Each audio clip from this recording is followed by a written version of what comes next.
So if you're thinking about moving to Lancaster, California, and you want the honest truth, not a sales pitch, good, because that's exactly what I'm giving you. I'm a local realtor. I live and work out here, and I have helped a lot of families make this move. Some of them love it, and a few of them wish they known a couple of things first. So today I'm giving you the real pros and cons of moving to Lancaster in 2026, 5 of each. And then I'll tell you exactly who Lancaster is perfect for and who should probably look somewhere else. No sugarcoating. But let's get into it, okay? But real quick, I'm Jennifer Espinoza. I'm a bilingual realtor here in the Antelope Valley. I was born and raised in California, and I lived in the area when I was 15. I help families buy and sell out here in English and in español. And I'm not here to convince you to move. No. I'm here to help you decide with your eyes wide open. Let's start with all the good stuff. Pro number 1, and it's a big one, affordability. Lancaster is the most affordable of the 3 main Antelope Valley cities. Right now, the median home is sitting around $468,000. That's cheaper than Palmdale and a lot cheaper than Court Hills. But the real comparison is down the hill. What you pay for a small condo or a 2-bedroom apartment in Los Angeles or in the San Fernando Valley can get you an actual 3 to 4 bedroom house with a yard up here. For a lot of families, Lancaster is a difference between renting forever and finally owning something. That's the number 1 reason people make this move, and it's completely real. Now let's move on to pro number 2, the boulevard. If your picture of the high desert is just dirt and strip malls, downtown Lancaster is going to surprise you. The boulevard is a walkable downtown stretch with restaurants, breweries, coffee shops, the museum, a farmer's market on Thursdays, and events almost every weekend. It's generally the most something to walk to spot in the whole valley. On a Friday night, it's alive. So if part of what scares you about moving out here is there's nothing to do, the boulevard is the answer to all your questions, and it's a real quality of a life win. Pro number 3, newer homes and space. A lot of Lancaster growth is on the west side, where you'll find newer construction, modern layouts, bigger lots.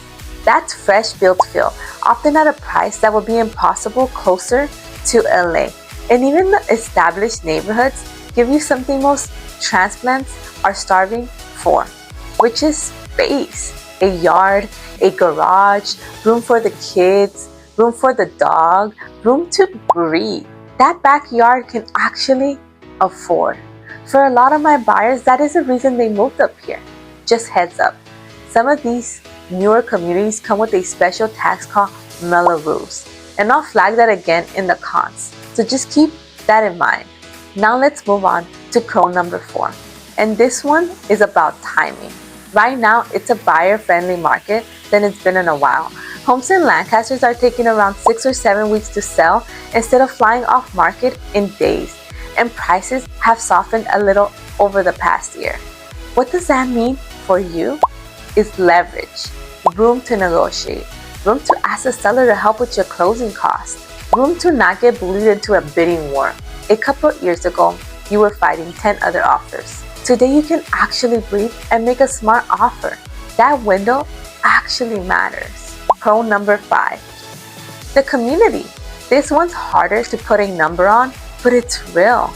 Lancaster has a strong family-oriented, tight-knit family. They are weekly food truck nights, free events, parks, a real sense of neighbors knowing neighbors. It's diverse, it's growing, and for families, especially first-generation families building something for the first time, it feels like a place you can actually put down your roots. Okay, that's good. Now let me be just as honest about the hardest part, because pretending they don't exist will be doing you a disservice to you and your family. Let's move on to con number 1. Con number 1, and this is the biggest one by far, the commute. If your job is up here or you work remote, skip this. You're golden. But if you work down the hill in LA or San Fernando Valley, you have to be honest with yourself, because Lancaster is at the north end of the Antelope Valley, which means it's a little farther out than Palmdale. That drive down the 14 can be an hour and a half each way, even on a bad day. And I have seen people fall in love with the house and the price, ignore the commute, and burn out within 1 year. So before you buy, drive your actual commute at your commute time. If you work locally, this con doesn't even apply for you. But if you don't, it's the single most important thing to test. Con number 2, the summer heat and the utility bill that comes with it. This is a high desert. Summers hit triple digits for weeks at a time, and your air conditioning is going to work hard, which means your summer electric bill can be a real jump for you. Budget a few hundred a month in the peak months. Winters can also get genuinely colder and windy. It's not LA weather. None of this is a deal breaker, but for most people, I'd rather you know before your first August power bill shows up, not after. Con number 3. Now let's move on to con number 3, especially if you got kids. Schools vary block by block, not just city by city. Lancaster has some genuine excellent schools and some that are just okay, and the two can be 10 minutes apart. So you cannot just pick Lancaster and assume the schools are handled. The specific street you buy on can determine whether your kid's school for the next 12 years. This is fixable. You just have to do your homework on the exact attendance zone before you fall in love with a house. I pull the specific school ratings for specific address for every family I work with because this one's too important to guess on. Now let's move on to con number 4.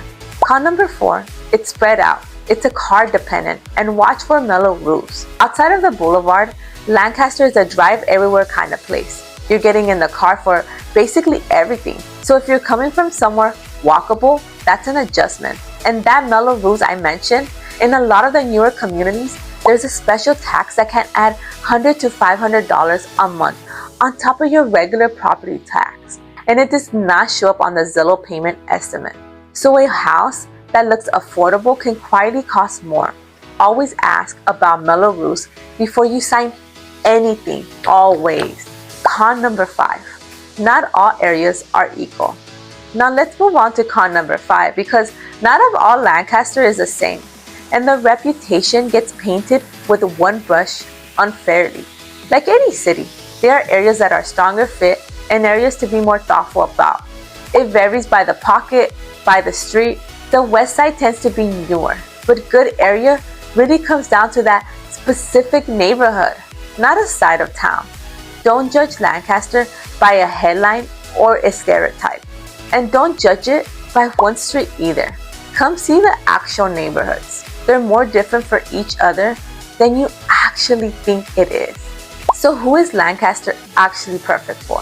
You should seriously look at Lancaster if you want your money to stretch the furthest of any AV city. You're a first-time buyer trying to get in the door.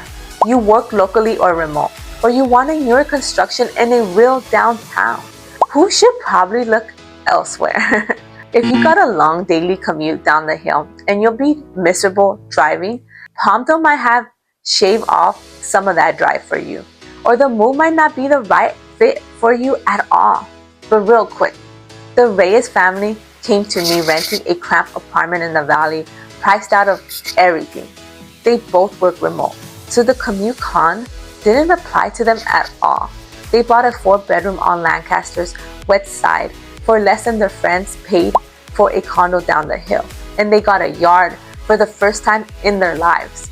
Right buyer, right city, that's the whole game, matching the city to your actual life. So that's the honest pro and cons of moving to Lancaster in 2026, the good and the real. And if you want help figuring out if Lancaster is actually right for your situation, your budget, your commute, your kids, your schools, everything in the description is below. Text me, email me, or grab a free 15-minute or 30-minute call. I answer every message myself, English or Spanish, zero pressure.